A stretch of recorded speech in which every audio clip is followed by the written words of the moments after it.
AP deputy CM Pawan Kalyan మాట్లాడుతున్నారు. Live ద్వారా చూద్దాం.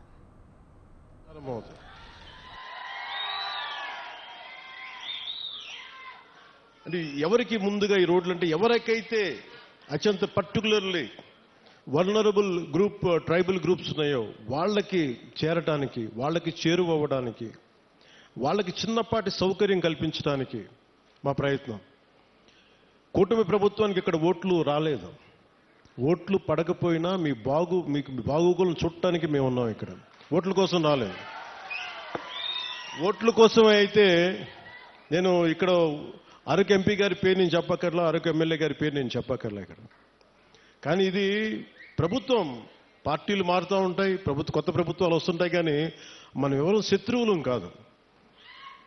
మనందరం విభేదాలు ఉంటాయి, భావాలు ఉంటాయి, వైరుధ్యమైన భావాలు ఉంటాయి తప్ప మనం ఎవరు కొట్టుకోవడానికి సిద్ధంగా మనందరం కలిపి ఎవరు ఏ పార్టీ అయినా సరే కూర్చొని అభివృద్ధికి శ్రీకారం చుట్టాలి. దాంట్లో భాగంగానే ఇక్కడ ఇందాక పంచాయతీ ప్రెసిడెంట్స్ అందరూ కొంతమంది మాట్లాడుతూ ఉంటే ఒకటే చెప్తున్నాను. మేము రాగానే 13,326 పంచాయతీలకి 100 రూపాయలు 300 రూపాయలు ఉన్నదాన్ని మేము 10,000 25,000 చేసాం. ఇన్ని సంవత్సరాల్లో 30-40 సంవత్సరాలు కాదు, గత స్వాతంత్రం వచ్చినప్పటి నుంచి ఎప్పుడు ఇంత డబ్బులు పెంచలే. అది ఎవరు కూడా, పంచాయతీలన్నీ గత ప్రభుత్వం పంచాయతీలు.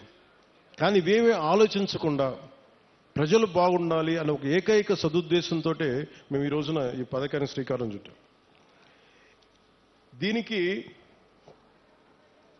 మనకున్న ఇట్లాంటి పర్టికులర్లీ వల్నరబుల్ గ్రూప్ ట్రైబ్స్ అంటే ఇది చాలా తక్కువ సంఖ్యా బలంలో ఉన్న మన గిరిజన తెగలు. ఇవి మన రాష్ట్రం మొత్తం మీద 1,117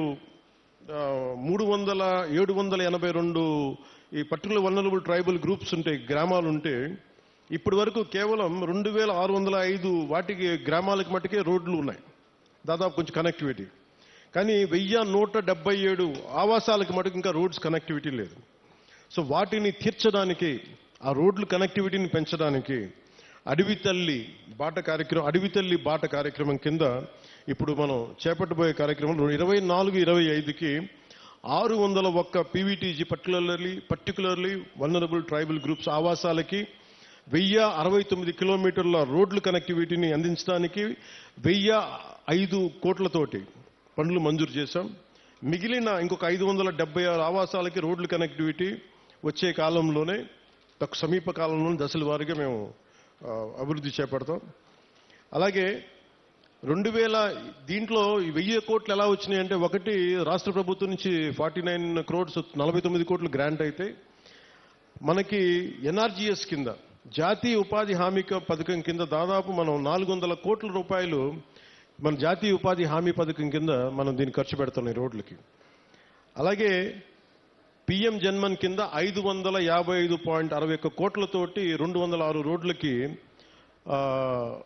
239 ప్రైవేట్ మన ప్రిమిటివ్ వల్నరబుల్ ట్రైబల్ గ్రూప్స్తో పాటు ఇంకొక 206 రోడ్ల ద్వారా 612.72 కిలోమీటర్లకు పొడవున్న 206 రోడ్ల ద్వారా 555.61 కోట్లతోటి మంజూరు చేశాం.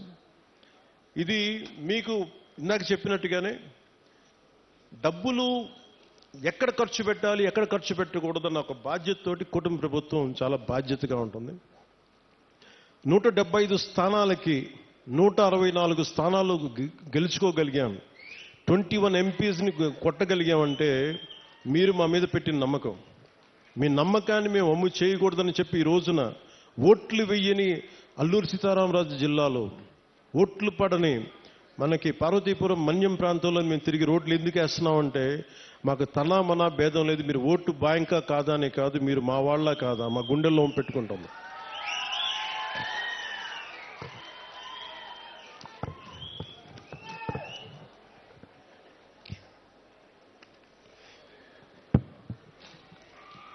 అలా ఇందాక కోడి తెగకు చెందిన గిరిజన మహిళలు చేసిన దింసా నృత్యం చాలా అద్భుతంగా ఉంది. వారికి నా ప్రత్యేక ధన్యవాదాలు తెలియజేసుకున్నాను.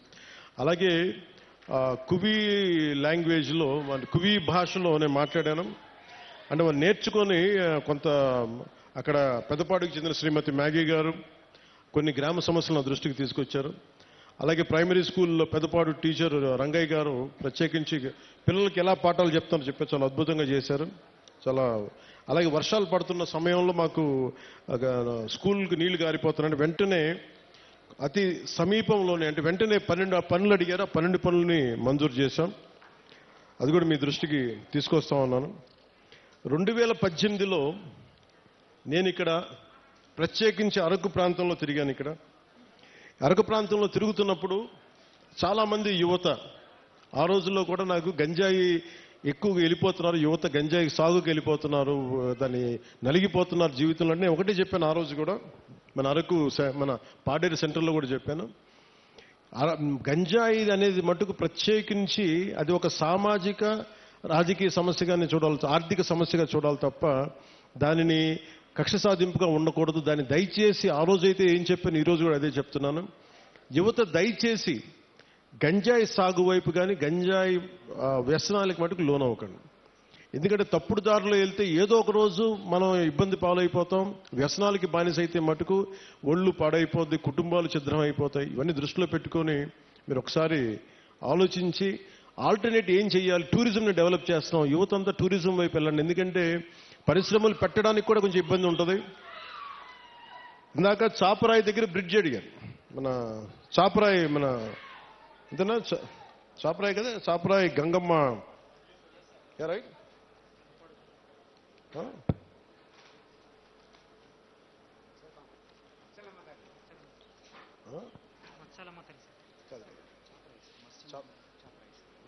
చాపరాయి దగ్గర బ్రిడ్జ్ అడిగారు. మిగతా గ్రామాలకు వెళ్ళడానికి ఇబ్బందిగా ఉన్నాయనేది ఒకటి నేను మీకు ఈరోజు మాటిస్తున్నాను. ఆ బ్రిడ్జి ఎలా ఉండాలంటే పర్యావరణాన్ని ఇబ్బంది కలిగించకుండా, చూడడానికి కొండలు మధ్యలో ఏ అడ్డంకి లేకపోతే చాలా అందంగా ఉంటుంది విజిటర్స్కి రావడానికి కానీ టూరిజం కానీ.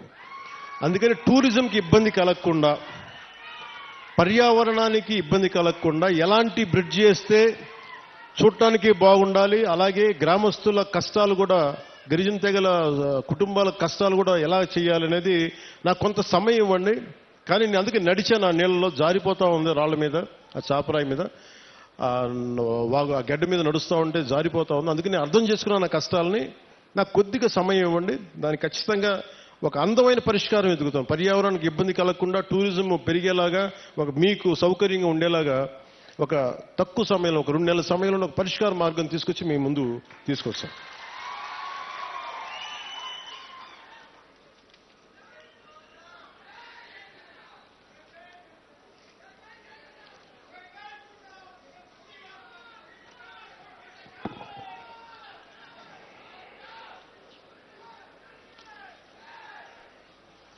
అంటే మనం ఒకసారి పెద్ద పనులు చేయడం వీటన్నిటికంటే కూడా చిన్న చిన్న కష్టాలు ఇంకొకరికి ఆనకపోవచ్చు. కష్టం, నా కష్టం కూడా ఎప్పుడు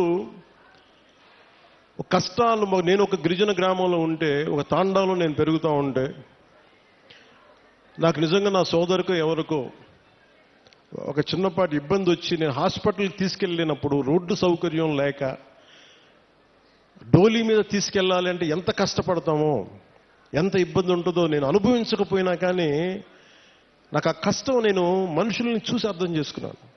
అందుకనే మనం రాగానే ముఖ్యమంత్రి చంద్రబాబు గారు దాదాపు 49 కోట్లు ఇస్తే వెంటనే మేము చేయగలిగింది ఏంటంటే, వెంటనే ఈ మన అనంతగిరి మండలంలో ఒక పర్టికులర్ గ్రామానికి వెళ్ళి అక్కడ సకాలంలో పొలంగూడ గ్రామానికి, మనకి శ్రీకాకుళం జిల్లా కొత్తూరు మండలం